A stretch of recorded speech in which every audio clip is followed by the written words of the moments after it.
Welcome. My name is Lisa Much. I am the Communications and Capacity Building Director at Ohio CDC Association.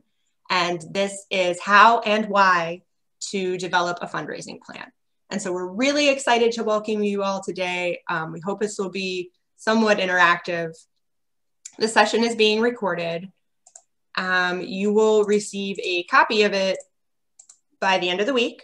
And we hope to be able to post it on our website on the training and technical assistance page.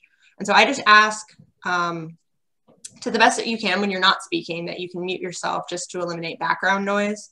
If you have a question during the presentation, please type it in the question box and we hope to get to it at the end of the session. But we've noticed for a while now that on member surveys, there's been a lot of demand for fundraising. And so we're trying to be responsive to that by offering this series of trainings. Last month we had Fundraising 101. If you missed it, I'd be happy to send you a copy of the recording, just let me know. And then we have a couple more coming up. We have in 2 weeks, I think, relationship building and fundraising, and then another one on August 3rd on doing a deep dive into grant writing. But for today, we're going to talk about on fundraising plans, how and why to create one. And so again, if you have questions, please type them in the chat. We should be able to get to them, but if we can't, we are going to make sure that we can get all of your questions answered. But for now, I'd love to pass it over to Amanda Crawford, Ohio CDC's Membership and Development Director. So I just want to say good morning to everyone. I am recognizing some of the faces from last time, so I am excited to see you again. I'm actually going to get the presentation up and dive right in because we have a lot of content I want to go over today.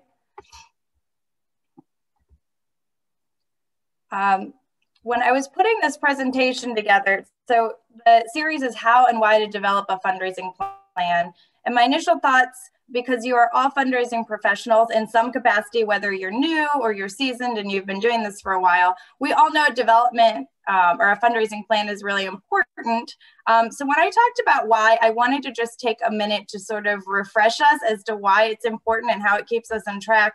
But also for those of you that are new development professionals, I wanted to give you some tools to talk to leadership as you're looking to develop a fundraising plan for your organization and why they're important. Because in the last month or so, I actually had a really interesting conversation with a fellow development professional who started a job where they didn't have a fundraising plan and they haven't really thought about it. So I thought it might be a nice set of points for you guys to go over with leadership as you are defining that if you don't have one yet.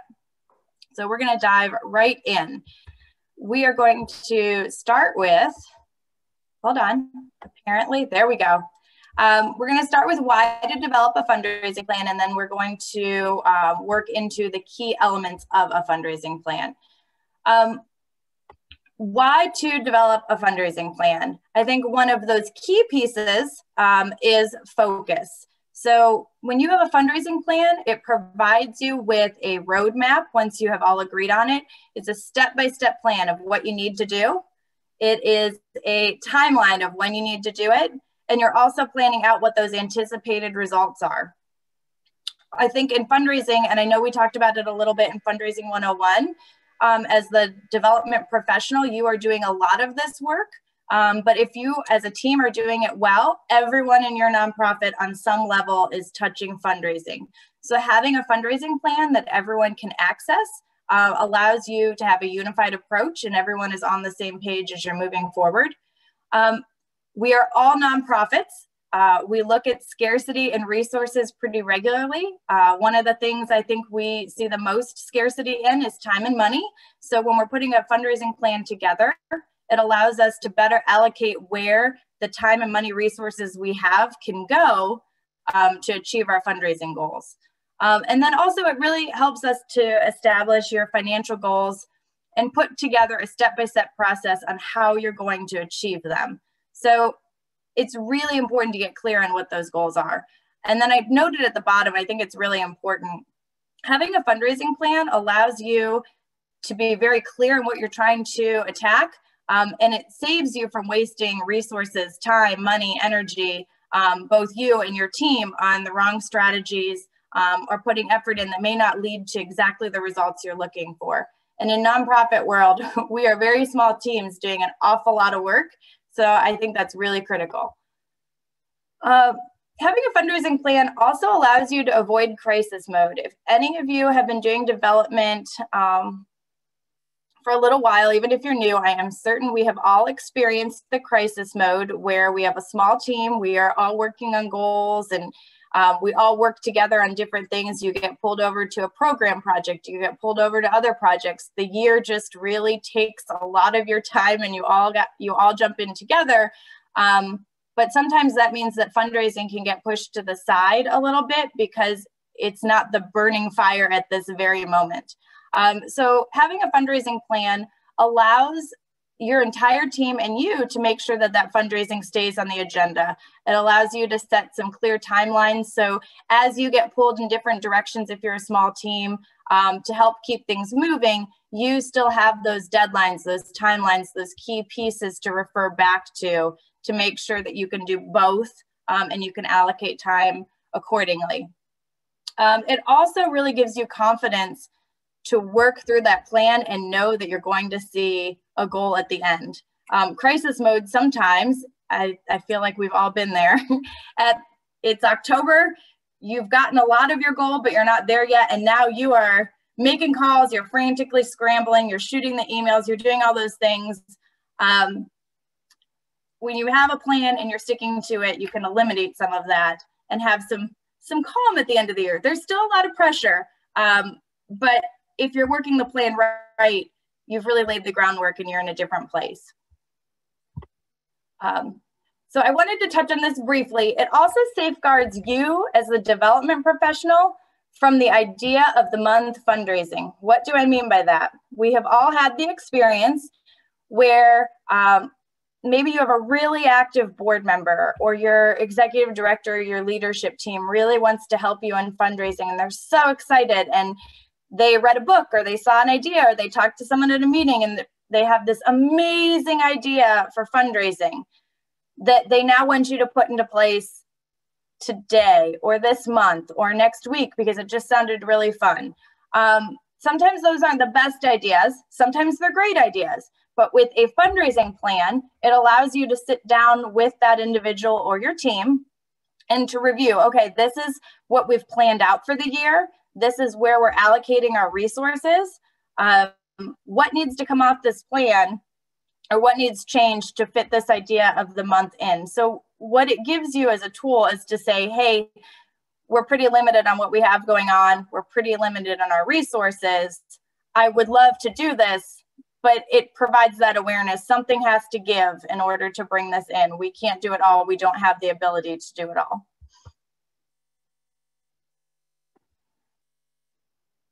I also think this is really important. A fundraising plan allows you to be proactive instead of reactive. You are planning your plan, you're taking steps forward, you're doing what you need to do, you're laying your groundwork. Being reactive is not fun for anyone. It is exhausting, it is stressful. Constantly reacting to what you don't have or what you need last minute can get really hard. So I think it's really important to have a strong fundraising plan that you work with your team and you take the time to really think out those strategies that are going to be most important for you in the year, and you clearly define the steps and actions. And I think a really key piece to clearly define steps and actions is not necessarily just you as the development professional, but it's also who on your team is going to be interacting with some of your target audience, who on your team is also going to be having that conversation. Is there someone that's going to be showing programming to one of your target people? Can you give them some guidance on how to continue to layer the process? Also, when you're proactive instead of reactive, you can slow things down and you can take the time to incorporate some best practices. You can make sure that you're really thinking things through. you're not rushing and hoping, you're not throwing all the ideas up and hoping that something sticks, right? You're taking a look, you're pausing, you're seeing what best practices work. So an example would be making sure that you layer with your target audience. So making sure that you're having the initial get to know you conversation, making sure that you're inviting them to something that's happening with your group, making sure that your first conversation isn't asking for money. When we're rushing, I think sometimes we fast forward all those steps into one and it's not always successful. So being proactive helps to alleviate that. And I really think and believe that having the proper prep for your plan allows you to be far more effective, far more efficient, because you can include your team in that process. And it does bring donors and funding. When you work the plan and you move your steps, things come. So I think everyone getting into the proactive mindset can really help you move forward. That's not to say that there won't be some reactive moments, because again, we are all very small teams most of the time and we are limited, but really trying to shift that mentality in your team and your organization can be very helpful. Having a fundraising plan builds confidence in your fundraising program. So a lot of times when you're working with leadership and the board, they know the end goal of where they want to be. They don't necessarily know how they're going to get there. And having that plan that they agree with, they get on board with, and they talk through with you allows them to really have confidence in the fact that you know what you're doing as a development professional, that you're moving that plan forward accordingly. A big piece of that is that it's going to give you more autonomy to you and your development staff or your development team, whatever that is, to get the job done. You're going to have a lot less that's going to hold you back because they already know what you're doing. They're confident that you're going to work those steps, and the communication is really strong. Also, in organizations, there's usually an approval, like a chain of command and approval, right? So when you're doing the fundraising plan ahead of time, you're getting approval for a lot of those things you need to do right up front. You're talking through anything that might be a challenge and things that might need to be readdressed later. But those approvals are front loaded. So you aren't delaying what you need to do. You're able to focus more in your fundraising steps, and you're able to execute the actions it takes to achieve your goals more effectively without delay. It can be really frustrating when you haven't planned it all out and you know you need that next step, and maybe the person that you need to have approval for that next thing that you send out in communication, or the next meeting that you have, whatever that may be. It can be really frustrating if you have to wait for approval, and life is happening. The world is still moving. We're not in a silo. So maybe that person that you need to have approve your next step might be busy. So then you're experiencing additional delays, and that's hard for everybody. So having your fundraising plan ahead of time and getting everything agreed upon early helps you to continue moving through the process. I know this is probably a no-brainer. I hope it is, but it does increase the funds that you're raising in a lot of different ways. I think we become much more intentional and much more confident when we have a plan, and we're a little more confident in being able to ask if we're new professionals. We're seasoned professionals. I think we are just really ready to dive in and work the plan. But the other thing that having a fundraising plan does is you're planning your start to end date, you're planning your timeline and your calendar, and it definitely creates some additional time for you to schedule some other things. So you have time to do the work, you're not rushing. So for some people that might be courting major donors. For other organizations, it might be planning a really successful event. I will share my opinion and my thoughts as a development professional on events later. And it also allows you to consider incorporating some new giving piece. I used to work at a foundation where we had legacy giving, and we had not engaged planned giving yet at that point. But when we introduced our fundraising plan and we incorporated volunteers and staff, we realized that it might be a really good year to address planned giving and introduce it and see what happens. So having that extra time working your plan allows you to incorporate some things you may not have otherwise been able to do. It also allows you, and Lisa's our communications person, so I know she's going to connect on this. It also creates an opportunity for you to allocate time to develop a sequenced year-end fundraising campaign. What do I mean by that?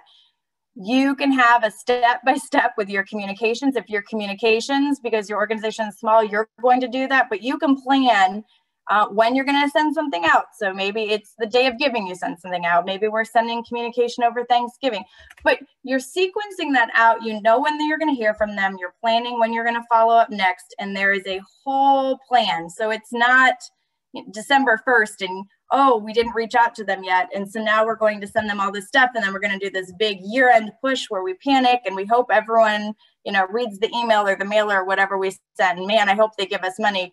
So there is some way to connect with them in a series of time, hopefully in some way that you've done historically that's been successful, and you're working with your team to make sure that you're incorporating some of those things that your audience is really connected with.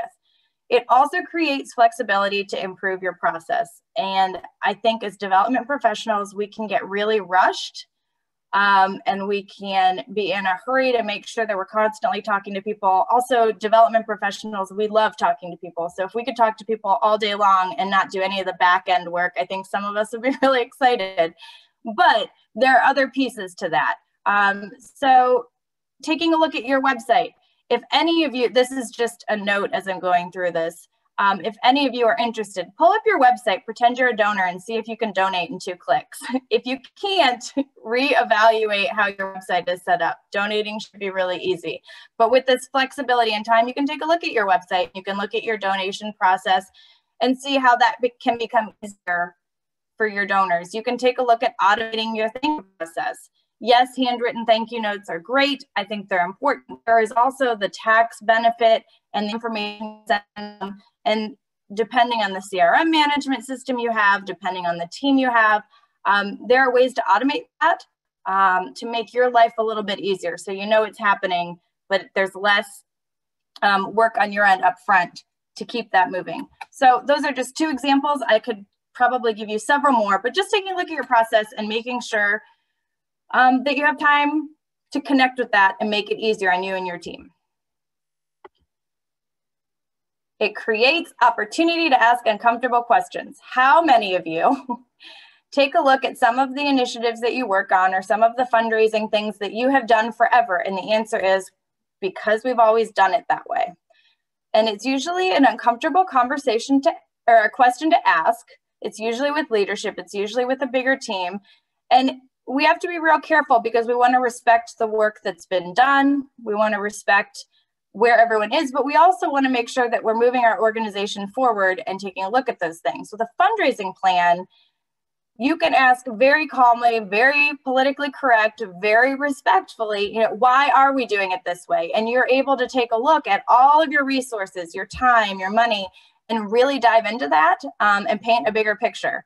So if your team is supporting initiatives that might be a little outdated, that you might know for a fact are less productive than they could be, maybe some team members have talked about it, it creates an awesome opportunity to really deep dive into that and have a real strong conversation. You can ask the tough questions, laying everything out that you're doing and then laying out some of the goals that you have. Should we be investing our time in some of these other things, or should we be reallocating some of that time to some of our newer initiatives with some of these anticipated results? It gives you the opportunity to compare some of the things that aren't as successful and some things where you think will be more successful. It doesn't, I will tell you, it doesn't necessarily mean that everyone is going to get on board and think that what you think is outdated or unproductive actually is. I hate to say that, but that's the reality. But it does give you the opportunity to have the conversation. And as a development professional, and I've done this for quite a while, sometimes it's planting the seed. So this annual fundraising plan, you might not be able to get very far in that conversation, but keep that in the back of your mind. Maybe when you're planning the next year, you can talk about some of those new things you did and that were successful and come back to this. But this way, you're always doing it in a very professional, respectful way, and you're sticking to the facts. I think as a development professional, for me, I'm very connected to what we do in our mission, and I want to make sure everything's good. So there is an element of emotional impact. So when we stick to the facts and ask the hard questions, and that way we can get a lot more accomplished. Okay, so now that we know why we should have a fundraising plan, we will talk a little bit about the key elements to a fundraising plan. I am not going to read all of these to you because I'm next going to go through each one, but sometimes I think it's nice to have them all in one place as a checklist to kind of go through what you're looking for. And I do want to let everyone know we're cramming a lot into this today, and we're going over a lot of information. So if there's additional questions or if there are things that the group thinks we should spend more time on, that is something Lisa and I could put together. I do feel like I'm kind of glossing over some of these, but I just want to make sure we cover all the material and have some room for questions too. So the key elements to a fundraising plan. Obviously, the first part is defining your fundraising or your fundraising plan goals. You want to be so specific here, whatever that is. So if you want to reach a specific overall fundraising amount for the year, if your goal is to acquire new donors, set a number of how many donors you want to reach. Increasing your current donor retention rate, which I think is really important, and everyone should take a look at that. And I'll talk about that a little bit more later. Or growing your engagement with your digital fundraising methods. Those are very specific things. Some of you might have a couple of these goals at the same time. Not only should you be specific, you should be realistic in setting your goals.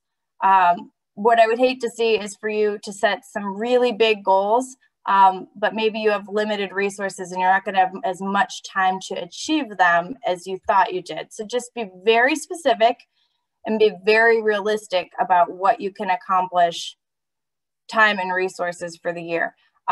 Typically on our fundraising amount, that is defined by lots of factors and gaps that your organization is experiencing as well. And I do want to call out the digital fundraising engagement. That is something that we're really starting to grow. We're seeing a lot of interaction with, and I am sure all of you after this pandemic really learned quickly that there was a lot of value in digital fundraising and how you were going to connect with people in the middle of that crisis. So making sure that you're growing engagement with your digital fundraising methods should be something you're at least thinking about if you haven't already started to engage in some way. Evaluate your toolkit. So as nonprofits, we all have a different set of technology options available to us. Some nonprofits are really lucky and they've got amazing budgets and they have every bell, whistle, and gadget you could imagine. And some of us, we have Microsoft Word from 2008 and it's pretty great, but we're doing the best we can. So what I mean by evaluate your toolkit is take a look at the tools that you do have. Figure out what that is. You should be tracking donor data and your key supporter interactions somewhere. In the perfect world, I would love for you to be using a pretty nice CRM software. In the reality of life, some of the nonprofits I've worked with run all of that in an Excel sheet because they don't have the funds to use a CRM. But the point is that you really need to be tracking it and you need to know what technology you have available. The next step is making sure that the team that's going to be unified in approach with you is aware of the same tools that you are going to be using for this. So everyone should be able to see that snapshot in some way. Sometimes or in new organizations, we have technology that a lot of the team doesn't know that we have. And so taking a look at some of those tools and sharing it, making sure everyone knows how to use them. And then finally, identifying those gaps in technology that you have, because a lot of times as a nonprofit, we'll have a gap somewhere. So maybe it's not having CRM, and how do we address that in a way that keeps us all together because it's not in the budget right now? How do we put a plan in place for that? Maybe it's technology. A good example for me is when I was with a soil and water organization, this would have been several years ago, we didn't have great internet, and that seems like it's not a big deal, but we had a really hard time being able to address our website concerns, our communication with donors and email. We just really struggled. Our internet was absolutely horrible, but we didn't really have the money to pay for it. So because we were partnered with a county county-wide system, I was able to talk to the county IT department, and they were actually willing to add us to their system, and we paid a fraction of what we would have paid. So you may not have that experience, but are you sharing space? Is your nonprofit sharing space in a building with other organizations that might be able to share some technology with you? Keep in mind there are privacy and some other things, so you really want to make sure that you're evaluating all of that. But how can you best utilize your resources? So being creative to get what you need is huge. TechSoup, which I think everyone here also probably knows about, provides an opportunity for a lot of nonprofits to purchase software and other opportunities that we otherwise couldn't afford. So they're at a much, much more reduced rate. So another tool. But just making sure that you know what you have, how you're going to use it, and if you are missing something, figuring out how you're going to get that tool to be most effective. The worst thing you could possibly do is have this amazing fundraising plan that's going to be great, but you're missing the last tool. So there's no way for you to implement it in a way that's going to make an impact. So this is a really valuable step.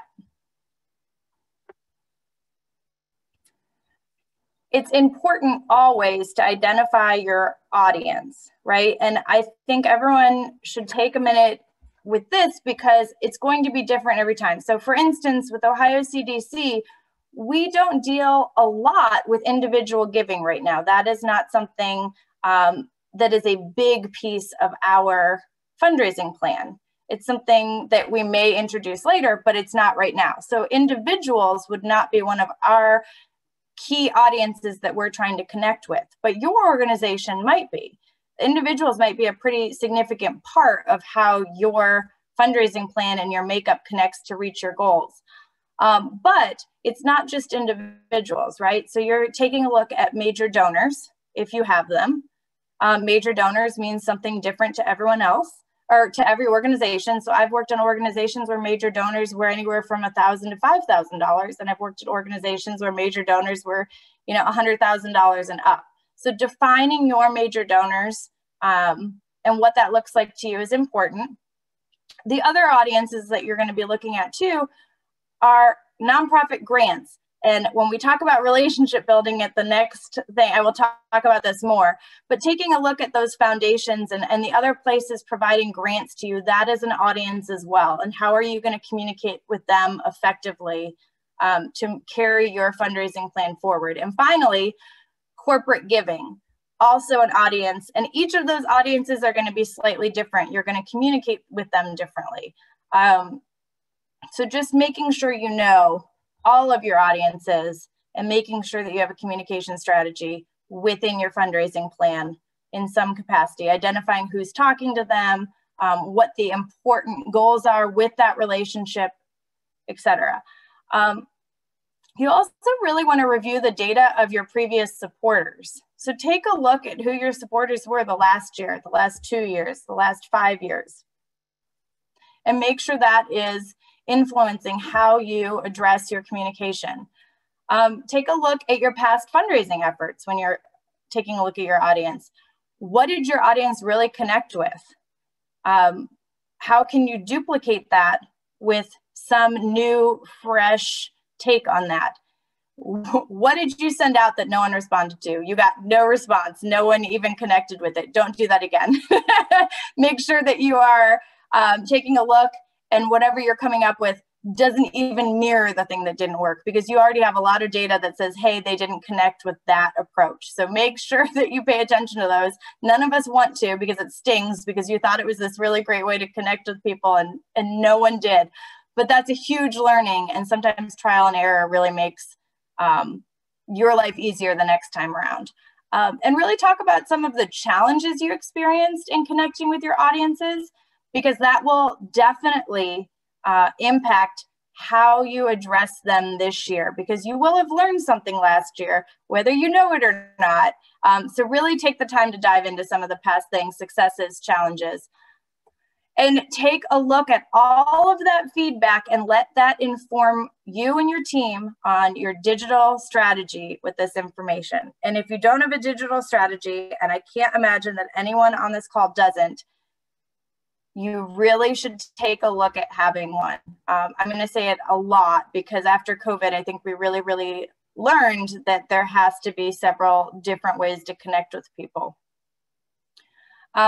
Make sure that you're communicating with your supporters, and I think this goes without saying, in the way that they're receptive. Make sure you're optimizing your giving methods that your donors prefer to use. So number one, connecting with them in a way that they want to talk back to you. Number two, making sure that there's always a tool for them to donate that's easy. If it's not easy for your donors to donate, several of them are going to drop off and they probably aren't going to. So making sure that in some way they can do that and taking a look at how they gave before, making sure that those methods are still available. As we're going through a fundraising plan, I have said many times, you're really going to have a unified fundraising approach if you're doing it right. So as the development professional, you are leading the pack on this. You are helping to define what that plan looks like. You're putting together steps. You're giving all of your team tools, whether it's talking points or setting up meetings so that they can connect with someone and then telling them what this donor needs. You are sort of moving all the pieces, but your entire team is involved in some way. So taking a look at what role your team plays in this. So with board members, most of the time your board members, if you're going to make any very large decisions or undertakings within your nonprofit, it's going to require a level of approval from your board. So they are coming from sort of a higher up approval angle, but also your board, most boards, have some pretty significant community connections. They know people. You should know who they know. If you don't know who they know, you should be having conversations and starting to figure out who their connections are. Those will serve you so well in the future as a development professional. If you don't have relationships with your board, start having the conversations. And I don't mean starting your conversation right off the bat, asking them who they know and how you can talk to them. Get to know your board members, have some, and I will talk about this more in relationship building, but have that personal connection so you can ask some of those questions and it's easier and smoother and they know where you're coming from. But to come back to it, the connections that they have in the community could very much strengthen the execution of your fundraising plan and help you achieve your goals. So just knowing the board members play a couple different roles in this process. Staff members cannot be a unified team for you and help you move forward if they don't know what your clear vision of your campaign is, whether you're working to hit an annual dollars goal, whether you're looking to have some new donors. If they don't know what your clear vision is and what you're trying to accomplish, they can't help you. They will likely fill it in with what they think it is. And although we think that's helpful, sometimes it's not because you may be trying to achieve two different things. And it's really important that staff members know what your long-term goals are so they can continue to help you. Building relationships with your staff and your program staff is great because your program staff will get better. They know you as the development staff are raising money for their program. They want their program to exist and they're really thankful you're willing to do the work to make sure that that money is coming in. So when you're looking at long-term goals and your clear vision, they're going to be far more likely to send you those stories that really help you connect with donors. They're going to be really great about telling you some upcoming events that might be perfect for you to connect with for a donor. They're going to tell you those high-level achievements that they've done with the funding they got last year. And yes, some of this you're going to ask for and they're going to give it to you. But here's the best part. If you have a really solid relationship with your program staff, you are never going to have to be the development professional that sends the really long email that asks for all the things and it's missing some things and you go back. Your program staff's going to be really excited to tell you what it is. And they're going to be really creative to help you reach your goal. And that relationship and that approach to fundraising can be really exciting and can be really, really helpful. Two heads are better than one. So having their creativity help frame things is really important. And then volunteers, I think sometimes we forget that volunteers can be really, really helpful. So volunteers can fill in gaps when your staff doesn't have the time. They can create opportunities for your staff to focus on other areas. The caveat here is that volunteers need to be trained really well.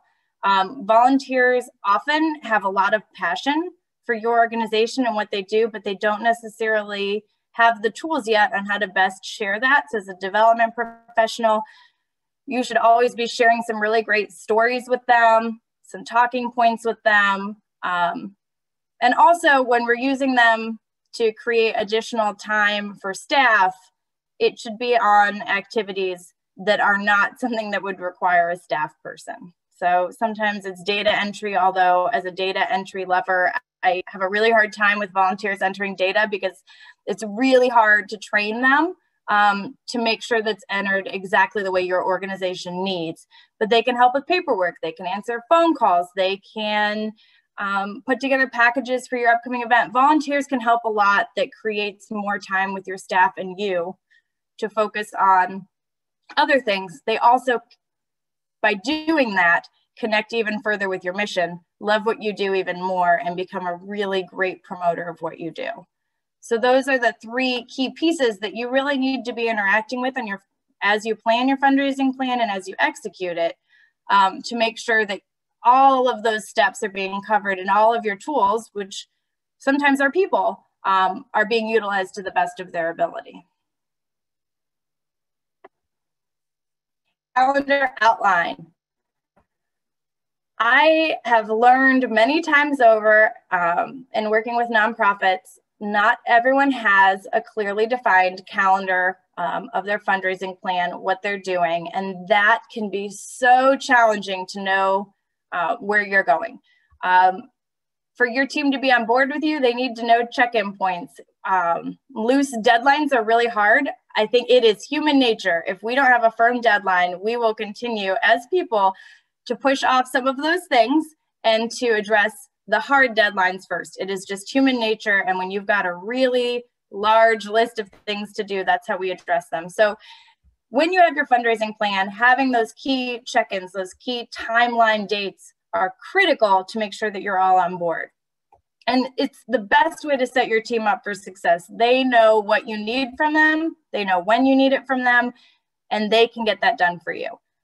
It's also really important when you're looking at your fundraising plan and your campaign as a whole, making sure that you're defining a start and end date so that you are clear as a professional what that timeline is, what your focus is. It also allows you, the end date is important, it allows you to review the successes, the challenges, everything, to then create a new plan for the following year. Let's see. The other part I want to talk about are firm deadlines. And if you don't have a communications team in your communications, this is important. If you do have a communications team, please connect with them. This is really important for your campaign for it to be successful. You guys should really be working closely together. So some of the firm deadlines you want to take a look at are your initial marketing. So maybe your campaign kickoff and what that's going to look like, who you're going to reach out to, and the specific details of that. If you're going to have any events during the year, when are those events? But guess what? I have learned this the hard way. You don't just want the date of your event. You want to walk back all the things you need to do. And you need deadlines of all the things that need done and when they need done for your event to be successful. That way your team can help you, and it is not 2 weeks before and you're panicking because nothing is ready, and it is a huge heavy lift as one or two people to do that. So setting that, walking it back and seeing when those dates make your event most successful. And then also making sure that you're sending post fundraiser thank yous. That's not the immediate thank you, and I'll talk a little bit more here in the next couple slides. So when I say post fundraiser thank yous, I mean at the end of your campaign when everything is done, how do you connect with those supporters to make sure that you're still retaining them, that they're still feeling appreciated, and how you connect with them. And then also on your calendar, you should have some benchmarks to evaluate your progress. So take a look at some of those big times in the year where you're going. Sometimes they are in line with your upcoming board meeting because you know you're already going to have to pull all of those stats. You already know you're going to have to put them together. So it's a really good time for your team and you to get together and see where your progress is. Having those benchmarks allows you to take a look at your plan, because plans are great and they're awesome, but plans are not foolproof and sometimes things change. So taking a look at your benchmark, looking at what your progress has been. If things are going really well, great, stay on the plan. If some things don't seem to be working the way you anticipated, those benchmarks are a really great time for you to take a look and see if there's anything that you need to pivot or change a little bit. I know I've talked about COVID a lot, but I can only imagine, and as a development professional, a lot of us were looking at our plan going, oh, well, we don't have any events, can't do that, so what are we gonna do next? And you really had to come back, check in and evaluate what changes you could make to still be successful in your plan. And COVID is a huge example. There are much smaller ones, but it's one that we can all relate to pretty immediately. So, engaging events. Yes, events have high fundraising potential. They also require a ton of extensive resources for them to be successful. I see a lot of value in having a signature event. If you as an organization have events that you have done regularly that have been really successful and people identify with those events with your organization, that is amazing. That is huge. If you are newer to this, I don't always recommend events just because everyone needs an event. They take a lot of work. They take a lot of time. So being very aware of what your current bandwidth is as your organization, if you can leverage some technology or some partnerships to make that work, that's great. As a development professional, and things I've experienced. So my best events were because they were volunteer driven. They were willing to get involved. They were willing to connect with the community. They often had much better relationships than I did. So I did the bigger high level details of the events and they really did the work. So a couple events, I have done many, as several of you probably have, celebrity bartender events. Those have been really great for me at certain organizations, but that was because the volunteers really took it and ran with it and created a lot of competition and really cool local back and forth. And the events were hosted by local people and local places that we didn't have to pay for. So we really reduced our overhead cost. Another one that I have done that I absolutely love is Power of the Purse. It's literally my favorite event I've ever done. We auctioned off live purses. We had models from a variety of different organizations within the community. So some of our EMS and our firefighters, some of our police, some of our local representatives, and then we did a silent auction. But that, although that was one of our biggest money makers, I had a Power of the Purse committee and some of the most involved women in the community that got high-end dollar purses donated that were able to bring in some of the wives in their larger circles. So I guess what I'm saying is events are amazing if you already have signature events and you're already being really successful in those. Obviously keep doing them. If you're a newer organization, figure out what your niche is and also figure out who your volunteers are that can help you be successful, because a really solid event requires so much time and effort, so much. And as we're really small nonprofits, it can be difficult. They are not bad. Just make sure that you plan and think accordingly and use all of your resources. So multi-platform communication, I wanted to touch on a little bit, and I am certain your communications people will probably, should you have them, tell you and have lots more to say than I will on it. But I think as we look from a development standpoint, it's important to take a look at those different platforms we're using to connect with our supporters and make sure that we're really aware of what that is and how we're using them. So your website is your first point of digital engagement with your supporters. That's the first place they're going to go. It's the first place they're going to form an opinion about you. It's the first place they're going to learn things. And whether we want it to be or not, it is also typically your central hub for your fundraising campaign. So your supporters are going to go there. They're going to learn about you. They're going to do things. What should your website have? You should have donation forms. I'm serious. If they can't donate to you in 2 clicks, that's huge. Figure out how to fix that. Make it easy. There should be educational content. So your supporters should be able to see some really cool stories about some of the things that you're doing and some visual things that draw their attention to them. And then there should be links to some of your other online engagement as you're trying to build engagement to other things. And I'm going to say this again, we're development professionals. We don't do as much with communication. Your communications team is probably doing all these things and pretty excited about it. But make sure that you guys are on the same page, because communications people don't always see it from a fundraising perspective. So make sure that you guys are having that open communication back and forth, and that you're clearly defining both goals. The goal of communications to pull people in, and your goal to raise some additional dollars and to create that opportunity. Social media. I personally think social media can be great to engage with, but it's difficult.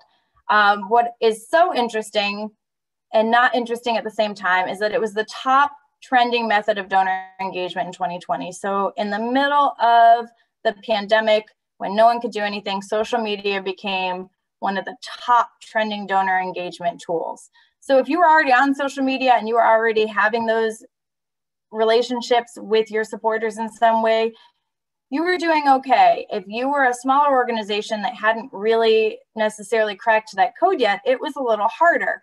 And so it was a really great learning experience for all of us as professionals to realize that we really should be engaging in some way with that too. So get with your team and make sure that there's a strategy for that in some way. Focus communication on 1 or 2 platforms. We've talked a lot about the fact that you have limited resources. Social media has so many platforms. And we as nonprofits would love to address all of them, but we don't necessarily have the resources. So if your time is limited and your ability is limited, just find one that seems to connect really well with your audiences, even if it's just one of your audiences, and put some focus into that, develop that out, and slowly over time you can build other things. And then some key points, make sure your contact is engaging with your audience. Make sure that they want to connect with what you're doing, and don't miss the other part. Make sure that you're strategic and engaging with them, and somehow you are driving them towards your main goal. So there should be a call to action in something you're doing. You should be engaging with them, having them click on it. You should be engaging with them and having them have them connect in some way, but then drive them somewhere to keep them on that path. Again, your communications team is going to be able to help you with this in a huge way. And then your mobile outlets. I just wanted to touch on this briefly because there are so many peer-to-peer texting and text-to-give options that have really grown and have proven to be pretty successful. So depending on your audience, it's worth taking a look and doing some research. But separate from that, a lot of your supporters are going to be looking at all of your information on their phone. If they cannot view your website on your phone, if they cannot click donate buttons on your phone and work through in some capacity, that will be very challenging. So just make sure that you are working to have a mobile view of some kind that's really easy for them to work with, because we are definitely seeing an increase in people that use their phones for almost everything and far less their desktop, which I am certain is not a surprise to any of you. So just make sure, again, that you're tailoring your communication to fit with your audiences. Just like all of your audiences communicate differently, they give differently. So don't forget that. What do you do with the unknowns? Putting this slide, I had to just kind of almost laugh because we have dealt with some of the biggest unknowns we have ever dealt with in the last 1.5 to 2 years. And we have learned so many lessons, but natural disasters, recessions, global pandemics, all of those things can happen at any point. So what's your contingency plan? Do you have something in place? If your event had to be canceled with no notice, how do you engage and collect donations to replace that pretty significant amount of money that is such a critical piece of your budget? What is your plan? How do you continue communicating with donors in an innovative way if they can't connect with you the way they always do? And I feel like a lot of you have probably worked through some of these things with COVID because it really just changed how we do everything. But then the other piece is, how do you maintain consistent communication with your staff if they're working remotely? That's something that I think a lot of teams are still working through and figuring out. So making sure that even through all of this, you're still connecting with your staff and your team, because it's a big difference when you go from seeing everyone every day and being able to remind them of things to not necessarily being together. So make sure that you're continuing to share this plan with them and keep them on board and supporting them at the same time. And each team's going to have a different way to do that. And then post-campaign analysis. So at the end of your campaign, you need to be looking at all of the pieces of what happened, right? So you're going to recap with your entire team. I would set time aside, maybe an hour or two, maybe a little more, to really talk about what worked and what didn't. So take a look at your plan, take a look at your actions and your steps. What worked really well? What did you plan so well that it performed even better than you thought it could? Highlight it, star it, circle it. Something went really well here and you need to dive in a little bit more and make sure that you include that when you're planning for the next year. Take a look at some of those things that you really thought your audience was going to connect with and you were so excited about, and they did some, but maybe it just didn't perform the way that you thought it would. Make sure that you're taking stock in that and tweaking for the next year. It's really important that you just dissect everything. Areas of success, repeat them. If it worked, don't change it. It worked. Find a way to incorporate it again. If there are areas that you really think have room for growth and expansion, dive into that with your team. Figure out what it looks like. If there were some really big challenges, talk through them as a team. What did everyone experience and how do you think you can overcome them? Your post-campaign analysis is going to be a huge piece of how you define your plan for the following year. So don't leave any stone unturned. Really talk through that. And when you talk about your post-campaign analysis, you're going to want some donor feedback too, which I'm going to talk about next. So end campaign follow-up. When we're talking to our donors, I think for the most part, we have all realized and gotten pretty good at, and if you haven't, you should, at sending that immediate thank you. We got our donation. We send them an immediate thank you letter. We send them the tax paper that they need. We make sure that they get something really quickly, because as nonprofits, we've realized that is super important for them to feel appreciated, for them to know that we got it, and to make sure that there's a potential opportunity for another gift or a larger gift in the future. But it doesn't really stop there. So just like in sales, retaining a donor is critical. It is so much harder to engage new donors than it is to retain and engage your repeat donors. So you should be having some point of communication with your donors on a pretty regular basis.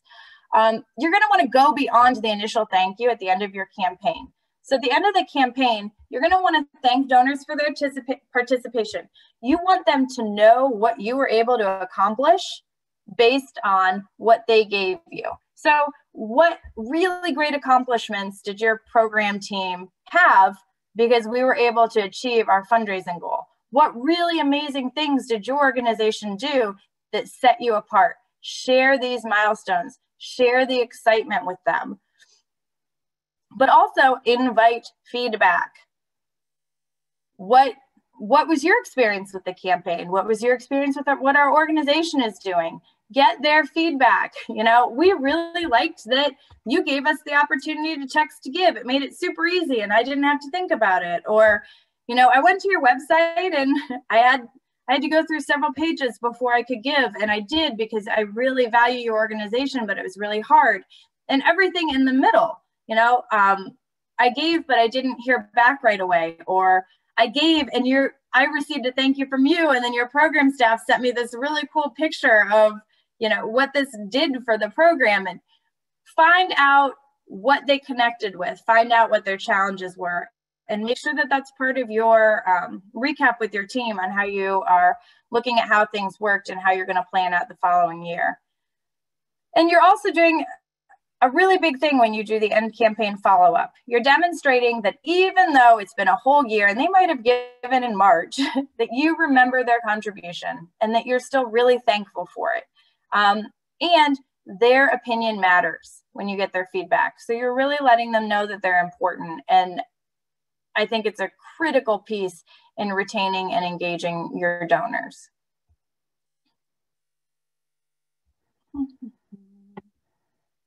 I am very surprised that we were able to get through it as fast as we could. I am very sorry that I might have glossed over some things and gone through, but I'm excited that there is a little bit of time for questions. So I am going to pass it up to Lisa and you guys to give you some space for that. Yeah, so thanks, Amanda. I think as we transition to questions, we have a few questions already. I encourage you to stretch because you've been sitting for at least an hour, most of you. But also, if you have more questions, you can type them in the chat. We're also pretty small, so I feel okay. If you want to unmute and ask your question, you can do that also. But let us start kind of with a mishmash of things from like a 101 perspective. So in developing a plan, how long does it take? When should I start? And who all should be involved in it? Like, I'm starting from scratch. Okay, so scratch. Everyone should be involved in some capacity. So I'm going to start with that. You're going to want to talk to your leadership team and your executive team and really find out what some of the gaps and the goals are. You're going to want to work with your program team and find out some of those gaps and goals. How long does it take? It can take a while, especially if it's your first one, because you really want to put the time and the effort in to be effective in this and really think it through. For me, with organizations that I still have some historical data and some things to pull from, my preference would be to start in October and this is because we operate in a calendar year. If you operate differently, you might want to take a look at it slightly differently. But for me, starting in October, starting the conversations, and I really prefer to have it finalized by mid to end December. So come January, we're all on the same page. We can roll that out and we're hitting the ground running. I have really found in my experience that it's the end of the year and a lot of people have a lot of things going on.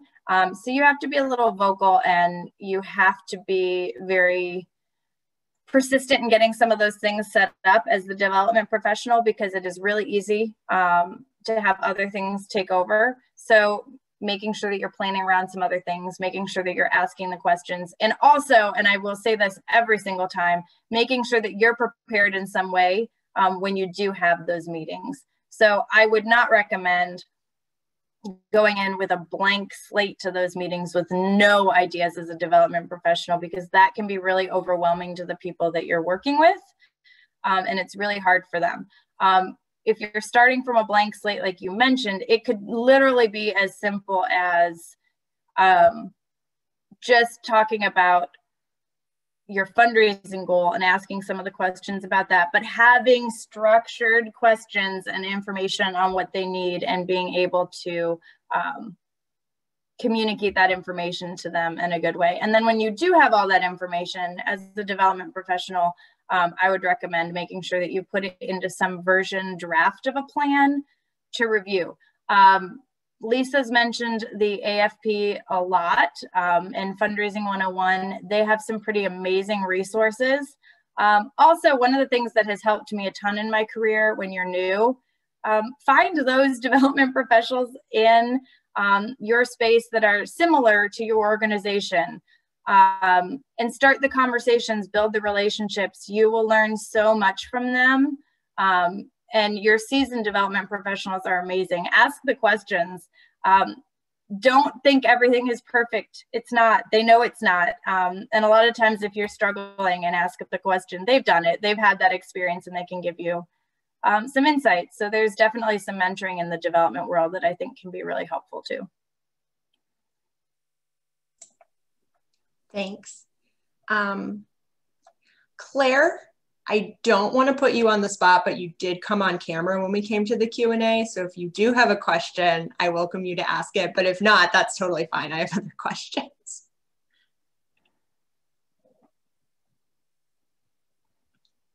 You don't look muted, but we can't hear you. Okay. If you do have a question, you can type it and then we'll get to it. This goes for everyone as well. Or just interject, any of you, if you do have another question. So I guess, you talked a little bit about CRM, but do you have some good recommendations for CRM or other donor tracking tools, kind of for a spectrum of budget? Okay, so I will tell you the tool that I think is the best. It is a high budget tool. It is a little more expensive, but they have done an amazing job at integrating their tools. Blackbaud as a whole is one of the best CRM management tools I've worked with. Razor's Edge NXT is one of the upgrades that they put together, and everything that you need to do is seamlessly connected. As a development professional, it's hands down the tool that I have used regularly. I'm certified in Blackbaud, and I think it makes our job a lot easier. Salesforce also has some great opportunity. It is definitely different than Blackbaud. There are some user-friendly tools to it, but my experience with Salesforce has been, it's not user intuitive. So if you are going to incorporate Salesforce into what you're doing, it is a great tool, but make sure you're incorporating some time for you as a development professional to learn how it works, and then to bring your team on board as well. Those are the two that I have worked with pretty regularly, but I do know that there are some more budget-friendly CRM options. And I have some very, very good friends in the nonprofit space that use them. So I'm actually going to make a note of that, and I will put together a list of some of those tools that might be a decent range if you don't already have one. So maybe some of the Blackbaud cost all the way down to something that might be a nice way to get started, and some things in between.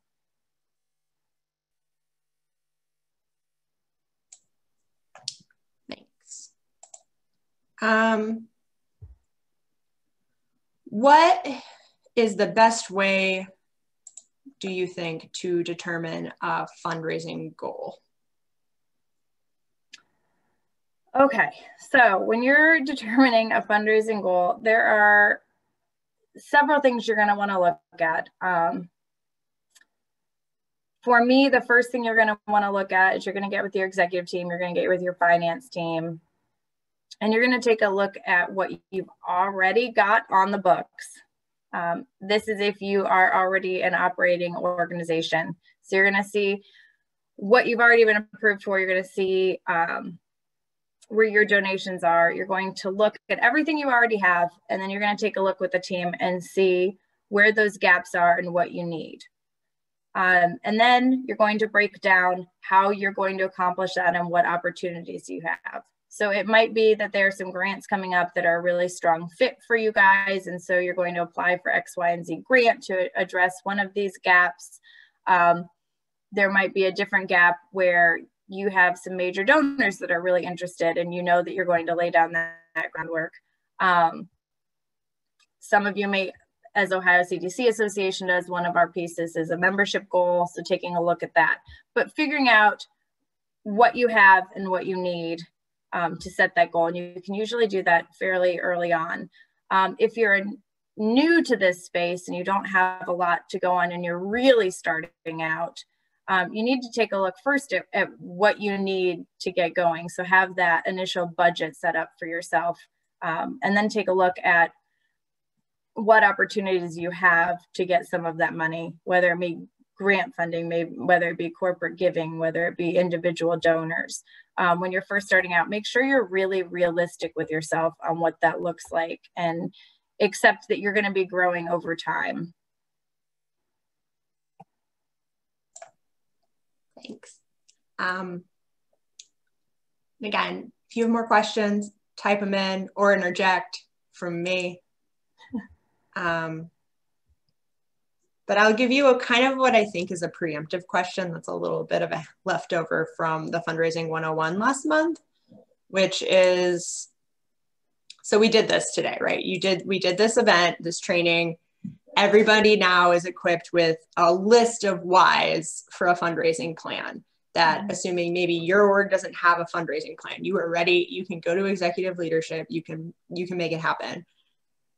But let's assume that is not you are not met with good reception, right? Like that we still like, oh, we don't have time, I don't wanna, da, da, da, da, da. I mean, there's always new grant opportunities anyway, because the world is chaos, right? I don't know. I'm making up an executive leader right now. So I guess, what do you do after this? Like, what are your tips? Okay, so you bring all of this in, executive leadership maybe isn't as warm and welcoming. And it does happen. I still struggle with it, but it does happen. And so my recommendation to you would be a couple things. Keep the lines of communication open with your executive team. Make sure that you are continuing to update them. Make sure that you're continuing to ask what the needs are.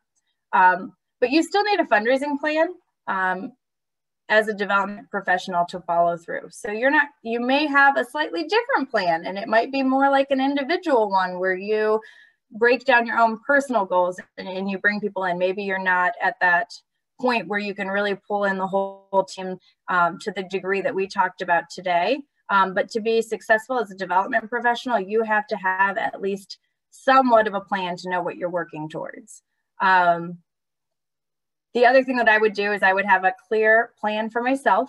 I would be keeping track of those successes, and I would be keeping track of the things that were going well and the challenges. And at the end of the year, I would share that plan with executive leadership and talk about where you could have gained additional efficiency and additional success in bringing in the team. Highlight those things, but also highlight the successes that you had. Sometimes conversations that you need to have are super uncomfortable. And you have to realize that sometimes you're going to have them several times. And it's critical as a development professional. You can be persistent and professional. You can be persistent and respectful. How people perceive you is going to have a huge impact on if they want to continue to work with you in the future. So be very mindful of how you're delivering those messages.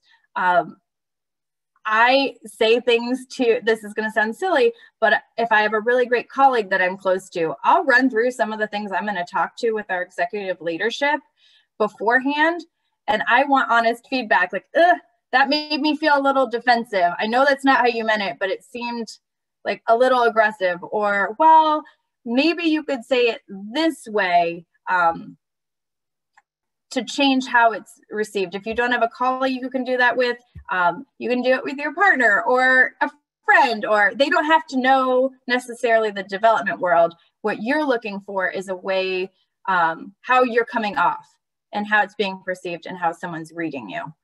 I also am really big on making sure that you use like team statements, we and us, and don't single out the person you're talking to. They might be your biggest roadblock. They absolutely could be the one piece that you're missing and you just need them to get on board. But it's not in your best interest necessarily to drill that home. sometimes it's smaller steps to build that relationship. And if you're a newer development professional and your executive leadership isn't super on board yet, some of it is that they're still looking to see what you're going to bring to the table, and they're looking to build that trust. So every little success really helps you to build that along the way.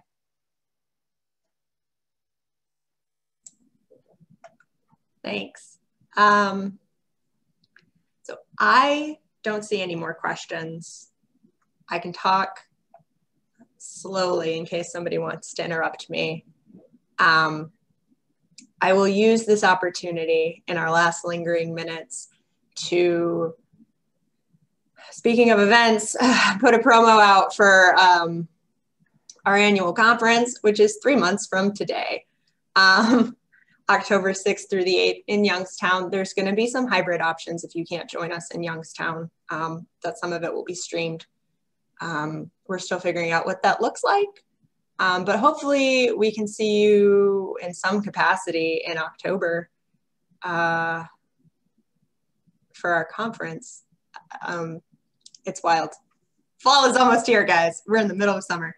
I am so grateful for all of you for joining us today. I said this at the top.